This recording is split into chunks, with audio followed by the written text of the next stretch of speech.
സൗദിയിൽ വാഹനാപകടത്തിൽ മരിച്ച മലയാളി കുടുംബത്തെ മദീനയിൽ കബറടക്കി. മലപ്പുറം വെള്ളില സ്വദേശി ജലീലിനും കുടുംബത്തിനും വികാരനിർഭരമായ യാത്രയപ്പാണ് മദീന നൽകിയത്. മക്കളും കുടുംബാംഗങ്ങളും സുഹൃത്തുക്കളും പ്രവാസികളും അടക്കം വൻ ജനാവലി പ്രാർത്ഥനയ്ക്കായി എത്തിയിരുന്നു.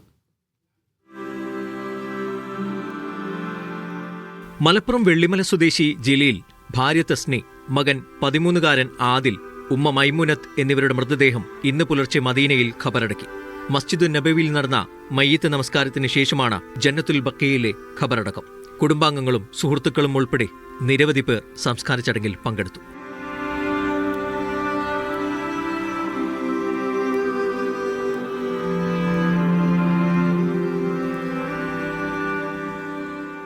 അപകടം നടക്കുമ്പോൾ 4 മക്കളാണ് വാഹനത്തിലുണ്ടായിരുന്നത്. സംസ്കാര ചടങ്ങിൽ പങ്കെടുക്കാൻ കേരളത്തിൽ നിന്ന് മറ്റ് 3 മക്കളും മദീനയിലെത്തിയിരുന്നു.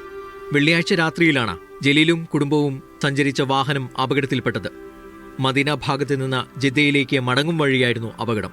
റോഡിലേക്ക് തെന്നി നീങ്ങിയ ട്രെയിലർ ഇവർ സഞ്ചരിച്ച കാറിലിടിച്ചാണ് അപകടമുണ്ടായത്. Aftab Rahman, media 1, Riyadh.